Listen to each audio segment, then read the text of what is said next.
Hello dear students, welcome to Kejan coaching classes. Kejan coaching class के इस online platform से मैं डॉक्टर सैयद रहबर अली आप सभी का तहे दिल से अभिनंदन करता हूं, स्वागत करता हूं।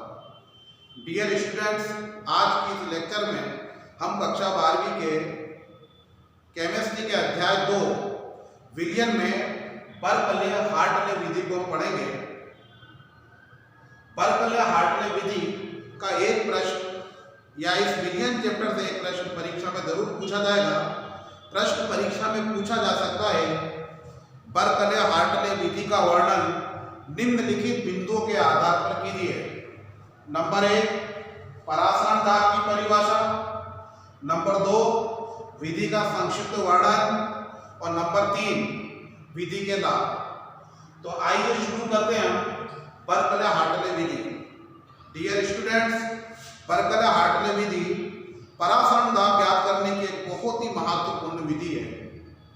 यूं तो परासरण दाब ज्ञात करने की अन्य अनेक बहुत सारी विधियां हैं, लेकिन उन विधियों में सबसे महत्वपूर्ण विधि बर्कले-हार्टले विधि है। इस विधि को बर्कले-हार्टले विधि इसलिए कहते हैं कि इस विधि को सर्वप्रथम बर्कले और हार्टले साहब ने ज्ञात किया था, परासरण दाब को। तो यह परासरण दाब ज्ञात करने की विधि है जिसको बर्कले और हार्टले साहब ने परासरण दाब को ज्ञात किया था। और परासरण दाब ज्ञात करने के लिए बर्कले-हार्टले साहब ने जिस उपकरण को बनाया था वो उपकरण आपके सामने है।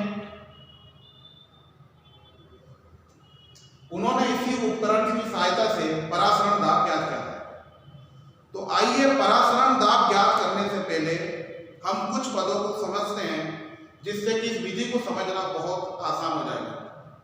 इसमें हमें सबसे पहले 3 पदों को समझना होगा। पहली चीज है परासरण क्या है, दूसरा परासरण दाब क्या है, और तीसरा अर्धपारगम्य झिल्ली क्या है।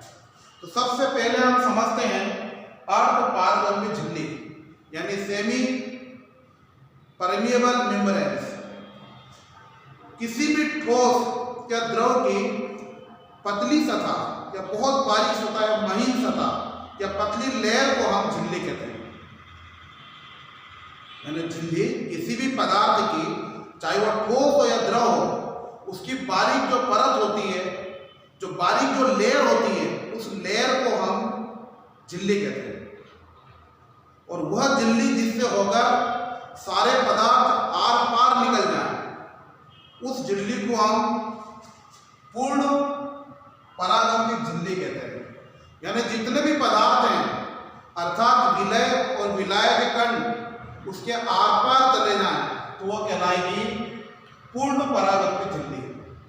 और कुछ झिल्लियां ऐसी होती हैं जिसमें संपूर्ण पदार्थ आर पार नहीं जा सकता, यानी विलय और विलायक के कण आर पार नहीं जा सकते। ऐसी झिल्ली को हम अपरागम्य झिल्ली कहते हैं।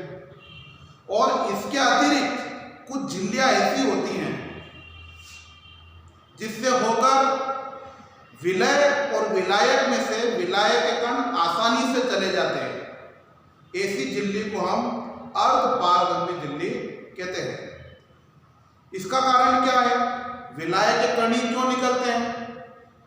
तो यह बताया गया कि अर्धपारगम्य झिल्ली के अंदर बहुत बारीक बारीक महीन छिद्र होते हैं। इन महीन छिद्रों से विलायक की वाष्प निकल जाती है। जब विलायक की वाष्प निकल जाती है तो विलायक के कण भी इन महीन छिद्रों से आर पार निकल जाते हैं। इस प्रकार अर्धपारगम्य झिल्ली में बारीक बारीक छिद्र होते हैं जिससे होकर विलायक के कण बाहर निकलते हैं। तो यह हुआ हमारा अर्धपारगम्य झिल्ली। दूसरा आता परासरण। तो जब अर्धपारगम्य झिल्ली के द्वारा शुद्ध विलायक को विलयन से पृथक रखा जाता है, तब हम देखते हैं कि विलायक के कण या शुद्ध विलायक के कण विलयन की ओर प्रवेश करते हैं। यानी विलायक के कण विलयन में जाते हैं और तब तक जाते हैं जब तक कि दोनों ओर विलयन का सांगण बराबर नहीं हो जाता है। प्रायः यह भी देखा गया है कि जब अर्धपारगम्य झिल्ली के द्वारा एक और कम सांद्र विलयन लिया जाता है और दूसरी ओर अधिक सांद्र विलयन लिया जाता है, तब भी कम सांद्र विलयन में से विलायक कण अधिक सांद्र विलयन की ओर अर्ध पारगम्य झिल्ली को पार करके विलयन में प्रवेश कर जाते हैं। तो यह प्रोसेस या यह प्रक्रिया कहलाती है परासरण। तो परासरण एक प्रोसेस है, एक प्रक्रिया है। परासरण या ऑस्मोसिस एक प्रक्रिया है, एक प्रोसेस है जिसमें विलायक के कण कम सांद्र विलयन से अधिक सांद्र विलयन की ओर प्रवाहित होते हैं।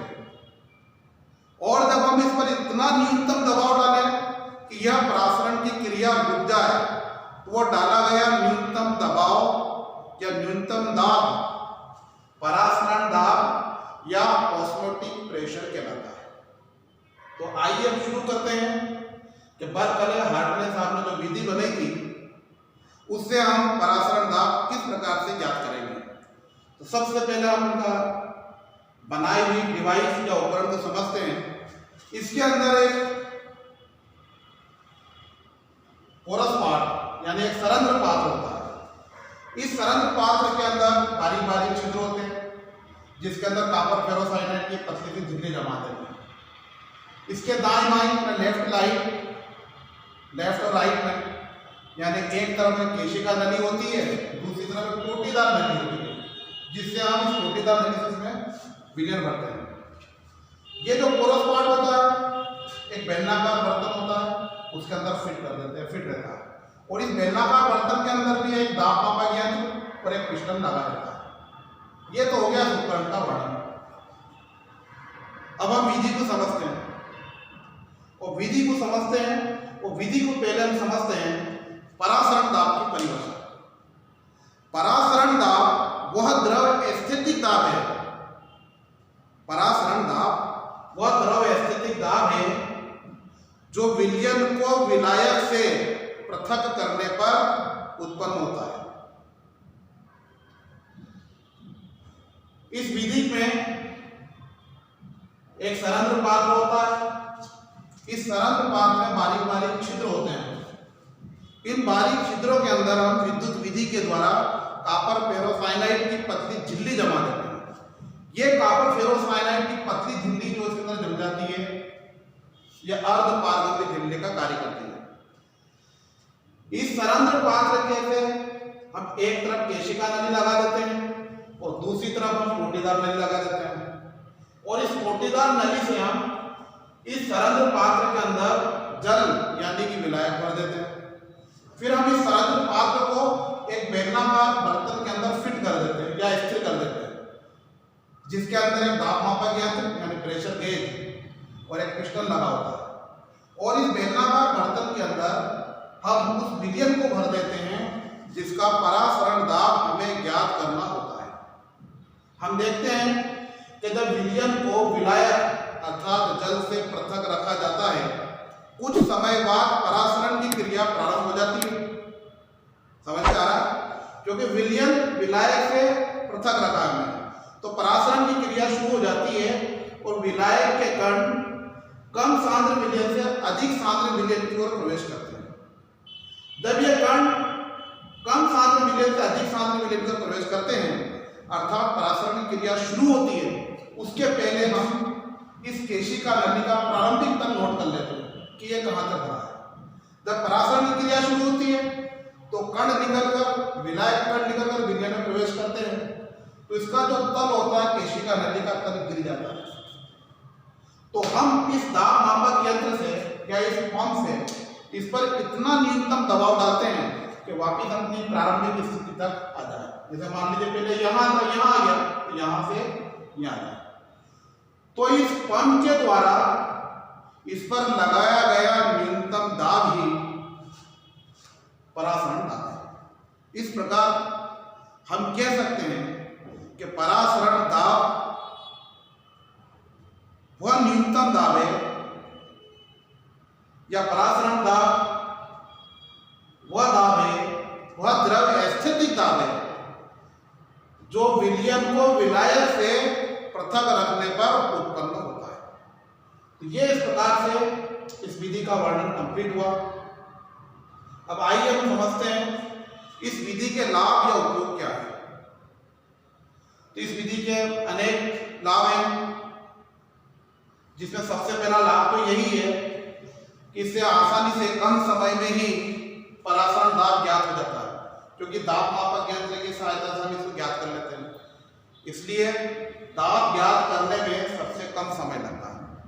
दूसरा, इसका जो विलयन है इसकी सांद्रता नहीं बदली जाती, इसलिए तो परिणाम जो प्राप्त होते हैं एग्जैक्ट या बिल्कुल सही होते हैं। अन्य विधियों में बार बार विलयन को या उसकी सांद्रता को बदलना पड़ता है।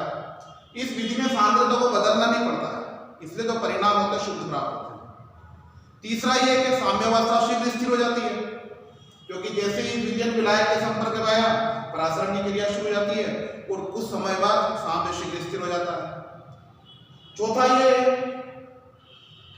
इस विधि में चूंकि दाब इनडायरेक्ट पड़ता है, अप्रत्यक्ष रूप से पड़ता है, इसलिए अर्धपारगम में झिल्ले के टूटने का खतरा भी नहीं रहता, इसकी संभावना भी खत्म हो जाती है, तो जो प्रेशर है, जो दाब अप्रत्यक्ष रूप से ऊपर से पड़ता है।